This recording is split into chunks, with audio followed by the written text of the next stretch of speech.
अब हम इस क्लास में स्टडी मटेरियल का 11th क्वेश्चन करते हैं।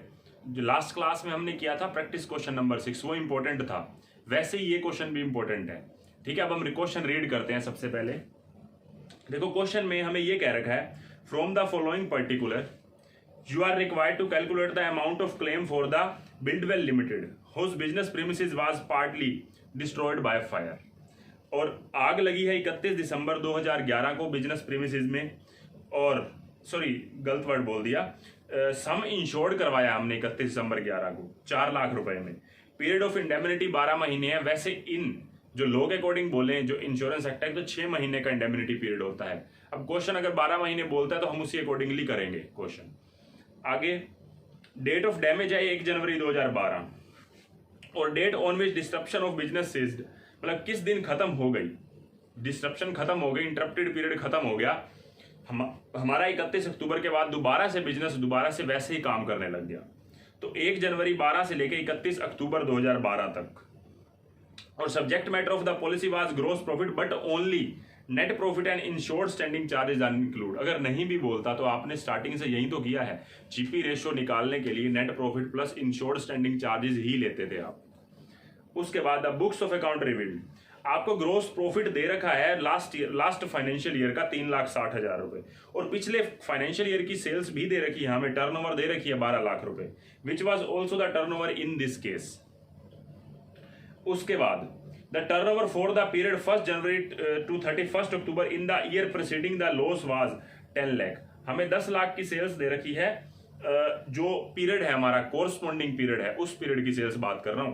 क्या कह रहा था, turnover for the period for 1 January to 31 October in the year preceding the loss was, जिस साल लॉस हो उससे पिछले साल की एक हिसाब से उसने 1 जनवरी से लेके 31 अक्टूबर, अब आग लगी है 2012 में, 1 जनवरी 12 से 31 अक्टूबर 12 तक का पीरियड डिस्ट्रप्टेड रहा है, और इसके कोरस्पॉन्डिंग पीरियड की हमारे को सेल्स दे रखी है 10 लाख रुपए की।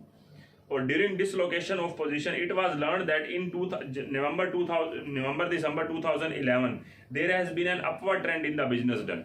कह रहा है कि हमारे बिजनेस में अब अपवर्ड ट्रेंड था, हम प्रॉफिट ज्यादा कमाते compared with the figure of the previous year, पिछले साल के कंपैरिजन करें तो। And it was stated that had the loss not occurred, अगर लॉस ना होता, हमें ये प्रीमिसेस में आग ना लगती, the trading result of the 2012 would have been better than those of the previous year. हमारे पिछले साल के कंपैरिजन में हमारे बिजनेस के प्रॉफिट्स ज्यादा होते अगर आग ना लगती, तो इंक्रीज होते मतलब। और the insurance company officially appointed to access the loss accepted this view, insurance company ने अपने तरफ से एक्सेस किया, असेसमेंट की है, and adjustment were made to the pre damage figure to bring them to the estimated amount which would have been in the 2012। पता है उन्होंने क्या किया, पिछले साल के फिगर्स को ही एडजस्ट कर दिया। अभी तक आपने जितने भी क्वेश्चन किए ना, पिछले साल के फिगर को एडजस्ट नहीं किया होता था किसी भी क्वेश्चन में। और सबसे बड़ी बात क्या है, यहाँ पे आपका ना पूरा पहले ही दिन, फाइनेंशियल ईयर स्टार्ट होते ही पहले ही दिन आग लग गई है। क्योंकि देखो यहाँ पे फाइनेंशियल ईयर मतलब कैलेंडर ईयर है, ये भी बात ध्यान रखना। तो हमारे पहले ही दिन 1 जनवरी को ही आग लग गई है। अब एक बात सोचने की है, यहाँ पे एएटी का कंसेप्ट क्या रहेगा, ये भी आपको समझना पड़ेगा, तो इसके ऊपर हम बात करते हैं। उसके बाद कह रहा है कि pre damaged figure together with agreed adjustment. Pre damaged figure का मतलब क्या है, पिछले साल्स की टर्नओवर मुझे दे रखी है और विद एडजस्टमेंट दे रखी है। मुझे ना एक बात बताएं, आपको सबसे पहले बात बताएं, जीपी रेशो का मतलब जो अकाउंट्स में है, वो जीपी रेशो का मतलब इंश्योरेंस क्लेम्स के केस में नहीं है। हमारा इंश्योरेंस क्लेम के केस में जीपी रेशो का मतलब कुछ और है, पहली बात तो। दूसरा, मुझे एक बात बताएं, क्या जीपी रेशो जो है, अगर जो पिछले साल निकाली थी, पिछले मतलब जो हम निकालते हैं GP ratio, net profit plus insured standing charges divide by turnover of last financial year into 100, ये करते हैं। अब ये जब करते हैं तो आपने कई क्वेश्चंस में ऐसे ही पढ़ा था कि ना जीपी रेशो पिछले साल से 2% डिक्रीज हो गई है या 5% इंक्रीज हो गई है, ऐसा कुछ था। आप ऐसे 5% ऐड कर देते, मान लो आपकी 20% आती थी, या 5% ऐड कर देते थे। या आपने लॉस ऑफ स्टॉक वाले क्वेश्चंस में भी किया होगा, लॉस ऑफ प्रॉफिट में भी किया है आपने क्वेश्चंस में। लेकिन एक बात है ना, यहाँ पे आपको ना टर्नओवर ही एडजस्ट करके बता रखी है, टर्नओवर के बेसिस पे परसेंटेज भी एडजस्ट करके बता रखी है। मतलब आपको जीपी भी पिछले साल की जो थी ना एक्चुअल में, उसमें एडजस्टमेंट करके ही बता रखी है। अब समझे कैसे कह रहे हैं, इसने पिछले साल के जो फिगर्स दे रखे हैं ना, वो विदाउट एडजस्टमेंट भी दे रखे हैं और विद एडजस्टमेंट भी दे रखे हैं। हमें अपना माइंड लगाना है। देखो जैसे आपको ना जो ये टेबल दे रखी है इसमें बोल रखा है pre damaged figure. Pre damage figure में जनवरी की सेल्स दे रखी है, फरवरी टू अक्टूबर की दे रखी है और नवंबर दिसंबर की, पिछले साल की है ये 90,000, 9, 10 और 2 लाख। मतलब आपकी पिछले साल की एक्चुअल में सेल्स 12 लाख थी और उस टाइम नीचे खुद ही बोल रहा है कि rate of gross profit actual कितना है पिछले साल का 2011 का 30%। और आप चेक भी कर लो 12 लाख की सेल्स है, 3,60,000 का प्रॉफिट है, मतलब 30% था। ठीक है, अब एक बात है, ये 30% कौन से वाला है? पहली बात तो ये बताओ, ये 30% हमारा कौन से वाला है? ये हमारा अकाउंटिंग के अकॉर्डिंग है। ठीक है, हम क्वेश्चन में ऐसे कह देता कि 2% भी ट्रेंड भी है, तो ट्रेंड है तो हम 30 का 32% कर देते। यहां पे उसने सेल्स की एडजस्टमेंट करके डायरेक्टली बता दिया। देखो आप देखो, आपको बता रखा है कि जनवरी की सेल्स जो प्री डैमेज फिगर थे वो 90,000 थे। अगर मान लो मैं उसमें ट्रेंड एडजस्ट कर दूं तो पिछले साल की सेल्स वैसे कितनी होगी विद ट्रेंड, मतलब एडजस्टेड हो रही है वो। जनरल सेल जो आपकी एक्चुअल सेल्स थी पिछले साल की किसी भी पीरियड की सेल्स, जनवरी की, फेब टू अक्टूबर की, नवंबर दिसंबर की एक्चुअल दे रखी है, फिर उसमें एडजस्टमेंट ही कर रखी है। फिर उसके बाद एडजस्टेड आ रही है हमारी, जनवरी की आ रही है 1 लाख रुपए, फरवरी टू अक्टूबर की आ रही है 960 और नवंबर दिसंबर की 2,10,000 रुपए। इस हिसाब से हमारी जो सेल्स है, अगर मैं एडजस्ट कर दूं, ट्रेंड को ऐड कर दूं, पिछले साल वाली सेल्स में ही सब कुछ ट्रेंड पे कर दूं, तो 12,70,000 आ रही है।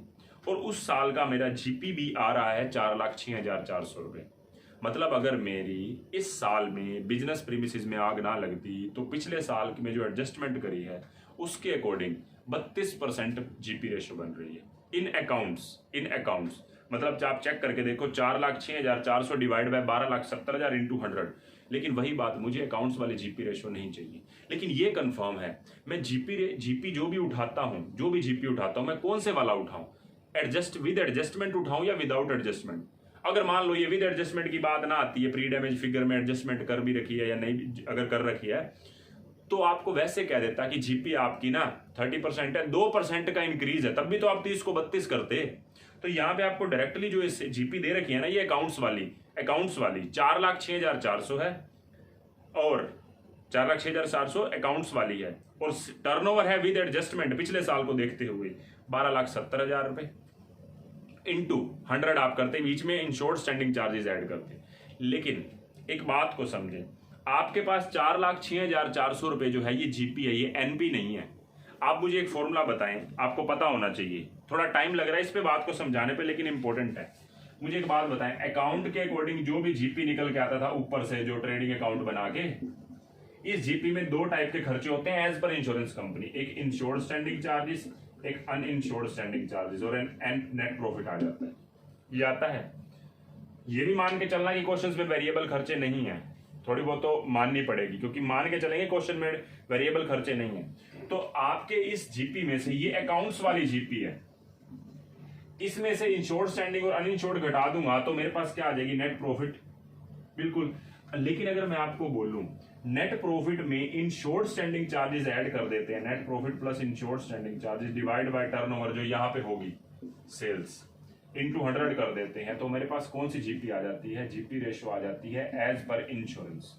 लेकिन एक बात बताओ ना, यहाँ पे मान लो जीपी 1 लाख की है, मैं अपनी अजम्पशन ले रहा हूँ, यहाँ पे जीपी 1 लाख की है, इंश्योर्ड स्टैंडिंग चार्जेस 20,000 रुपए के हैं, अनइंश्योर्ड है हमारे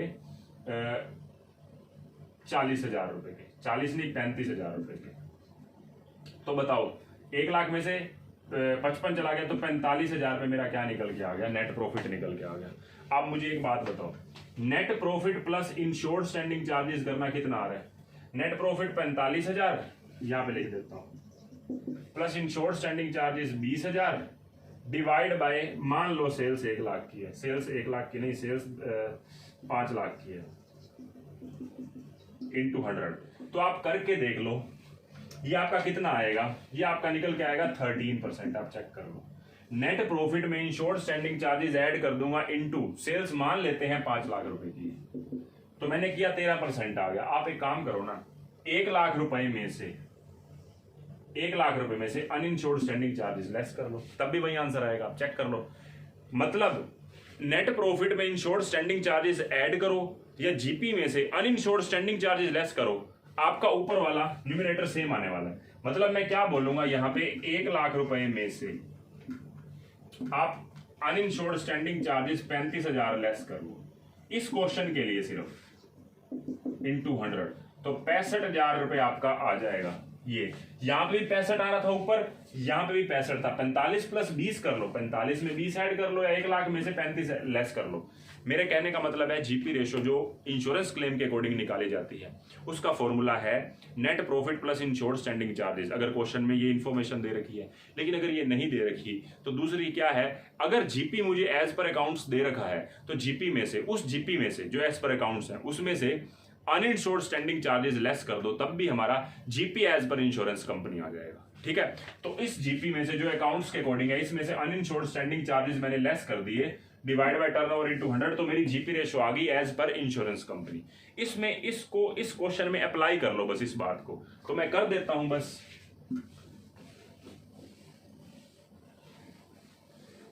तो क्योंकि टाइम लग रहा है, ये क्वेश्चन बहुत इंपॉर्टेंट है। देखो अब आगे उसके बाद कह रहा है कि हमारा ना increase cost of working amounting to ₹1,80,000 मतलब एडिशनल खर्चा, और there was a clause in the policy relating to savings in insured standing charges. पुराना काम है, जब लॉस निकालते तो वहां से लेस कर देते हैं। Standing charges not covered by insurance company है 20,000 मतलब अनइंश्योर्ड स्टैंडिंग चार्जेस, और एनुअल टर्नओवर फॉर जनवरी है निल इस साल की। ये जो मेरे को टेबल दे रखी थी सारी पिछले साल की दे रखी थी, विद एडजस्टमेंट दे रखी थी। विद एडजस्टमेंट का मतलब उसमें ट्रेंड ऐड करके। और the annual turnover for the January was nil and the period for February to October हमारे को दे रखी थी 8 लाख रुपए की। तो हमें क्वेश्चन करना है, अब क्वेश्चन करना है, हम अपने जो भी जितना भी हमारी समझ है उसके अकॉर्डिंग हम क्वेश्चन करते हैं। तो सबसे पहले आप मेरी बात को समझें। देखो आपको जो सेल्स दे रखी है पिछले साल की, क्योंकि मुझे सबसे पहले चाहिए स्टैंडर्ड सेल मुझे बताओ। स्टेप नंबर 1,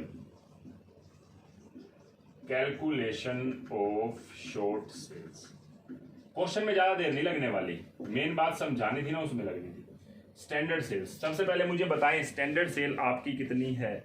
आपकी स्टैंडर्ड सेल विद एडजस्टमेंट है पिछले साल की, ज्यादा सोचना नहीं है, पिछले साल की विद एडजस्टमेंट है। मैं आपको कहूं कि नहीं, पिछले साल की जनवरी की सेल्स थी 90,000 रुपए और फेब टू अक्टूबर की थी 9,10,000 रुपए, और इस पीरियड की जनवरी से लेके अक्टूबर तक की कितनी है आपकी 8 लाख रुपए। आप चेक करो पहले, देखो इस साल की जनवरी की नील है, जो आग लगने वाला पीरियड है, इंटरप्टेड पीरियड, फेब टू अक्टूबर है आपकी 8 लाख रुपए की। इसके कोरस्पॉन्डिंग आप चेक करके देखो जनवरी की कितनी है, आप बोलोगे 90,000 है। मैं पूछूं फेब टू अक्टूबर बताओ, आप बोलोगे 9,10,000 है। लेकिन मुझे क्या दिक्कत है, आपको बाद में भी तो ट्रेंड ऐड करना है, तो अभी ट्रेंड को लेके चलो ना। आप 90 और 9,10,000 मत लो, आप सीधा लो 1 lakh plus 9,60,000, 1 lakh plus 9,60,000 standard sales with adjustment of trend कितने रुपए है, 1 लाख प्लस 9,60,000, तो टोटल हो गई आपकी 10,60,000। कोई डाउट नहीं होना चाहिए। इसमें से एक्चुअल सेल्स लेस कर दो, आपकी एक्चुअल सेल्स है जनवरी की नील है, बाकी पीरियड की 8 लाख रुपए है, तो 8 लाख लेस कर दो, तो ये आपका आ गया 2,60,000 रुपए। ये आपकी क्या निकल के आई है, शॉर्ट सेल्स। स्टेप नंबर 2 किस चीज का है, कैलकुलेशन ऑफ जीपी रेशो। इस क्वेश्चन में जीपी रेशो का फॉर्मूला थोड़ा सा चेंज होगा, net profit plus insured standing charges नहीं, जीपी एज पर अकाउंट वाली माइनस अनइंश्योर्ड स्टैंडिंग चार्जेस। तो जीपी आप क्वेश्चन में बताओ, जीपी भी इस क्वेश्चन के अंदर विद एडजस्टमेंट दे रखी है, मतलब मेरे को अलग से कहता कि जीपी रेशो मैं निकाल लेता, उसके बाद कहता कि 2% इंक्रीज हो गया है या 3% इंक्रीज हो गया है, तब भी तो हम 3% ऐड करते हैं। हमें सीधा सेल्स में ही एडजस्टमेंट करके दे रखी है, तो हम सीधा ही कौन से वाली उठाएं, एडजस्टेड जीपी उठाएं। तो एडजस्टेड जीपी हमें दे रखी है 4,06,400, मतलब GP as per account minus uninsured standing charges. Uninsured standing charges हमारे हैं क्वेश्चन के अंदर 20,000 रुपए के। मैंने आपको लॉजिक बता दिया है, net profit plus insured standing charges या GP minus uninsured standing charges, एक ही मतलब है, डिवाइड बाय आपकी। मुझे ये बताएं इस पीरियड की टर्नओवर कितनी है, आपकी टर्नओवर है 12,70,000 रुपए, वो भी विद एडजस्टमेंट ही है। पिछले साल के पूरे फाइनेंशियल ईयर विद एडजस्टमेंट है, जीपी ही विद एडजस्टमेंट है, बात को समझे, ठीक है। तो ये मेरा कितना निकल के आ रहा है, ये निकल के आ रहा है मेरा 30.425%, ये निकल गया थर्ड काम। अब मैं बात करता हूं एडिशनल एक्सपेंसेस की, स्टेप नंबर 3। एडिशनल एक्सपेंसेस जो मुझे क्लेम करने हैं, तो बताओ एडिशनल एक्सपेंसेस पे बात करते हैं। मेरा पहला है 1,80,000 रुपए का खर्चा हुआ। रिडक्शन इन सेल्स अवॉइडेड अलग से नहीं बता रखा, इसलिए मैं वहीं उठा लूंगा जो मेरी 8 लाख रुपए की सेल्स हुई है। 8 लाख रुपए को किससे मल्टीप्लाई करूं, 30.425%। तो 30.425% मेरा कितना निकल के आ रहा है, 2,43,400 रुपए। थर्ड स्टेप है मेरा 1,80,000 रुपए के खर्चे into AAT into GP ratio. AAT में अभी निकाल लूंगा, जीपी रेशो है 30.425 डिवाइड बाय, वो मुझे फिर से नहीं पता, तो 30.425% प्लस अनइंश्योर्ड स्टैंडिंग चार्जेस है मेरे 20,000 रुपए। अब मुझे निकालना क्या है, AAT। मैं अभी यहाँ पे क्वेश्चन मार्क लिख रहा हूं, AAT मुझे नहीं पता। आप एक बात बताएं, AAT कैसे निकालते हैं, बस इतना बता दें। AAT कैसे निकलता है, पिछले साल की, जिस दिन आग लगी है, पिछले साल की नहीं, जिस दिन आग लगी है उससे पिछले 12 महीनों की सेल्स, पिछले 12 महीनों की सेल्स। मैं एक बात बताऊं, इस क्वेश्चन के अंदर पिछले 12 महीने बोल रहे हो या पिछला लास्ट फाइनेंशियल ईयर बोल रहे हो, बिल्कुल सेम है। क्योंकि क्वेश्चन में जो आग लगी है ना, वो विद इन ईयर, किसी साल के किसी पर्टिकुलर डे नहीं लगी, पहले ही दिन लग गई है। मतलब जो आपका फाइनेंशियल ईयर स्टार्ट हो रहा है 1 जनवरी, ये भी स्टार्ट ही हुआ ईयर, पहले दिन आग लग गया। पिछले 12 महीने बोल लो या पिछला फाइनेंशियल ईयर बोल लो, बात तो एक है। मतलब जो आपकी ये सेल्स थी 12,70,000 रुपए, यही तो AAT है। मुझे क्वेश्चन में अलग से AAT निकालने की जरूरत नहीं है। अब आप बोलोगे इसमें ट्रेंड तो ऐड करो, तो क्वेश्चन में ट्रेंड भी तो एडजस्ट कर रखा है। आपको जो सेल्स दे रखी है पिछले पीरियड की 12 महीनों की, 12 लाख रुपए, वैसे तो विद ट्रेंड ऐड करता हूं अगर 70,000 रुपए जो हमारी एडजस्टमेंट है, तो मेरी आ रही है 12,70,000। मतलब मुझे क्वेश्चन में AAT मैं लिख देता हूं, वर्किंग नोट नंबर, अभी जरूरत पड़ी थी वर्किंग नोट की, नहीं, तो वर्किंग नोट नंबर 1 AAT। अब मैं वर्किंग नोट ना भी लिखूं, मैं ये बोलूंगा AAT ऑलरेडी गिवन, मुझे पहले से ही गिवन है 12,70,000 रुपए ऑलरेडी गिवन है। तो 12,70,000 रुपए ऊपर और 12,70,000 रुपए ही नीचे, ठीक है। तो मैं वर्किंग नोट ना भी लिखूं, लेकिन आप समझाने के लिए बोल सकते हो कि AAT adjusted annual turnover already given, question में पहले से ही गिवन है। देखो ये तो रेयर चांसेस है ना कि फाइनेंशियल ईयर स्टार्ट होते ही पहले दिन आग लग जाए। मान लो यही आग 5 जनवरी को लगती तो मुझे फिर प्रॉब्लम होती। 5 दिन इस साल के काउंट होते जिसपे ट्रेंड लगता, और पिछले साल के पूरे साल में से 5 दिन लेस होते उसके, ठीक है। अब देखो, तो मैं इसको कैलकुलेट करता हूं, तो ये मेरा निकल के आ रहा है 1,71,142 रुपए।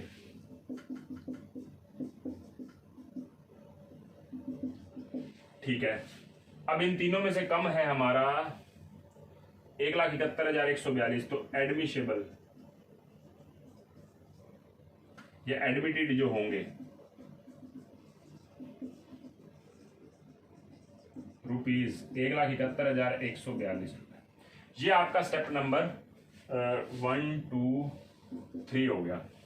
अब हम आते हैं स्टेप नंबर 4 पे। ये मैं रब कर रहा हूं 2,60,000 रुपए। Step number 4, calculation of loss. तो कितना है हमारा ये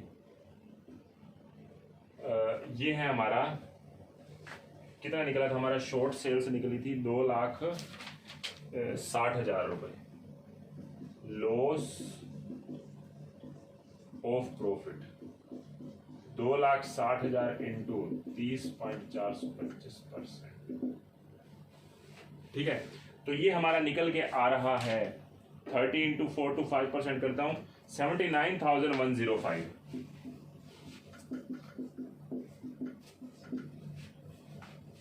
ठीक है, इसमें लॉस ऑफ प्रॉफिट तो मेरा ये आ गया मुझे बताओ एडिशनल एक्सपेंसेस कितने हैं। एडिशनल एक्सपेंसेस 14142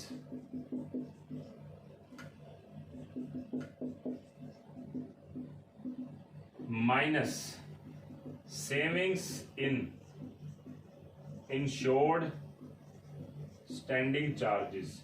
सेविंग्स कितने की हुई है पढ़ना, क्वेश्चन के अंदर मेरी सेविंग्स है 28,000 रुपए की, 28,000 रुपए की मेरी सेविंग्स हो गई। तो मुझे नेट टोटल लॉस कितना हुआ, मुझे आग लगने से कितने का लॉस हुआ, टोटल लॉस मेरा बन रहा है 2,22,247 रुपए।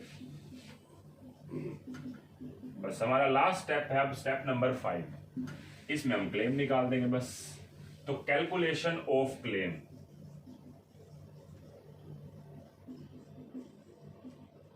Step number 5।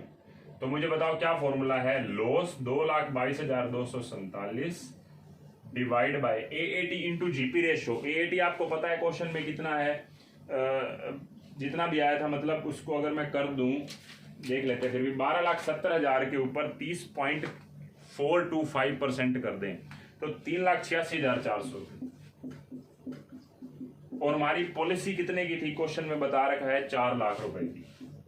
तो इससे मेरी कैलकुलेशन करने से, मल्टीप्लाई करने से, कैलकुलेट करके हमारा बनता है 2,30,069 रुपए, 2,30,069 रुपए। ये मेरा क्लेम बन रहा है, लेकिन मेरा लॉस तो 2,22,247 का है। तो claim can not exceed loss, hence claim amount हमारा कितना हो जाएगा, 2,22,247। ये मेरा एग्जैक्ट क्लेम का अमाउंट आ जाएगा 2,22,247।